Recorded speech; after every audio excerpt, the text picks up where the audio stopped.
Here we will examine a particular behaviour of the modern domestic cat, the behaviour of feeding. Welcome the star of our show, Tigger. In modern times, humans artificially select domestic cats to breed and distribute across the world by breeding cats with traits that are attractable and favourative to humans. Wait, that's not right. Attractive and favourable to humans.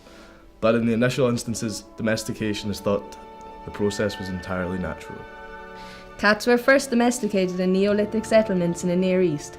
Domestication is thought to have arisen due to the preference of wild cats for urban habitats and the more readily available food that is present there, and their choice of warmth and isolation when giving birth.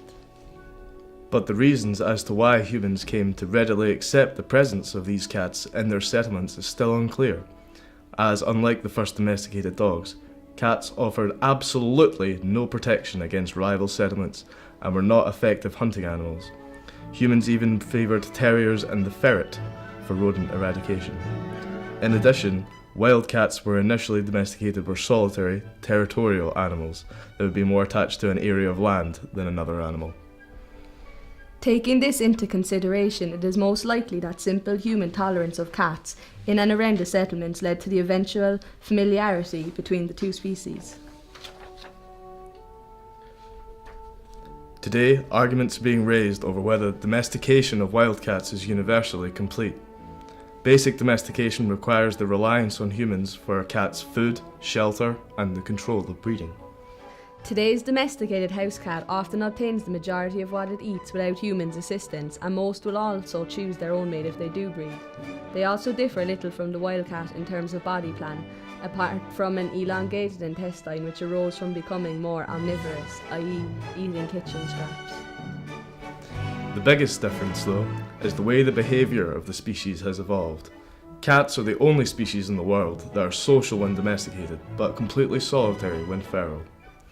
This tolerance of other animals and the apparent loss of the need to defend their territory is a big alteration to the way cats behave. But evidence of their wild behaviour can still be seen in the way they act, even around the home. Cats have retained their hunting instinct even after years of domestication and will know instinctively to pounce on a rodent-like object. But in stark contrast to this, house cats will sit at the feet of their owner and meow loudly while their food is placed in a bowl in front of them. Case in point.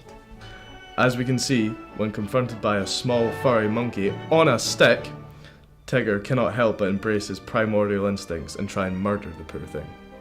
When we evolutionary biologists try to examine a behaviour, we look at it in regard to the questions of behavioural overlord Tin Burger. Tin Burger's 4 questions are: number 1, causation, which refers to the proximate causes of behaviour, such as hormones, genes, nerve impulses that control the expression of behaviours. And then we have development, which is a question related to the ontogeny of the behaviour. How did it come about? Along with brain shrink and adrenal gland shrink, domestic cats show neoteny. This means that it doesn't grow up and does things that kittens would do, like they keep purring and treading. Obviously, this gains attention, but it's likely that this is innate and is reinforced by us humans fussing around them. Evolution. In an evolutionary context, how did this behaviour come about? Is it present in other related species? Is it innate, or is it completely learnt? Definitely not in lions. Finally, we have function. So ultimately, how does this behaviour affect fitness? Well, Tigger is a master of deception. Around 6 p.m, he will exhibit this begging behaviour in front of one of the peoples of his realm and get fed. Once that slave has gone to clean the litter box, he will then exhibit the behaviour again in front of a different human, thus gaining him 2 meals. Ordinarily, he would be able to put this extra energy into reproduction, finding a mate, guarding territory, and such like. However, this is no ordinary run-of-the-mill wildcat. This domestic cat has been neutered and no longer has the ability to reproduce, poor bugger. Instead of investing the extra energy in the aforementioned activities, he just becomes fat. In addition to this begging for food behaviour, Tigger also employs a dark tactic. In the early morning when all the humans are sleeping, his belly rumbles, he grows dangerous with anticipation. If he is not fed within the allotted time, Tigger takes it upon himself to be stationed next to a sleeping human's head, whereupon he uses his highly evolved paws to beat their face until they awaken. Assuming the human does not immediately try to chase him out of the room, he will then proceed to lead them, willingly or unwillingly, towards the fridge and exhibit his classic begging behaviour. Now you might be asking, is this learned or innate? Surely that's something that has been learned, as if the food came from a different source, he would learn what this is and try to exploit it. Look at him go.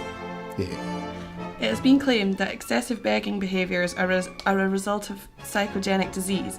A study was conducted with a Siamese cat who would steal food from owners as they were eating, steal food from the other cat in the house, and do something similar to the tin thing that Tigger is doing right now. Nothing wrong with the endocrinology or neurology of the cat, and the vets who had conducted the study had tested the animal in question extensively for any physical defects.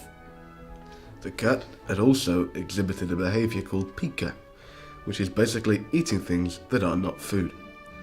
Think of this. You've been to the beach. If you ever happened to see a child eating sand, or if you were that child, that's an example of pica.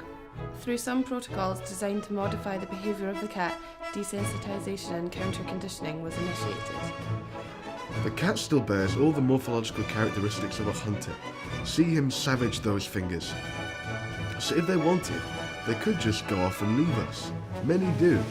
There are 2 million stray and feral cats in the UK, and it is believed that late-night liaisons between domestic and feral cats keeps the cat population wild. This unique degree of flexibility, of dependence on people, makes you wonder why cats stick around at all. More evidence of the sly deception of the house cat is their ability to appear helpless and reliant on us humans, while secretly murdering 55 million birds each year in the UK alone. So now you know the harsh reality of these dishonest companions. You know the history of how they wormed their way into our homes and into our hearts in order to secretly exploit the warmth and food we give them, while continuing to roam our streets, killing and copulating wherever and whenever they want. So next time you feel the warm brush of a cat against your leg, the soft meow and a longing look that says, "Feed me, please," from that innocent cat that you know, take a moment, otherwise you may be the latest victim of the apparent innocence of cat behaviour.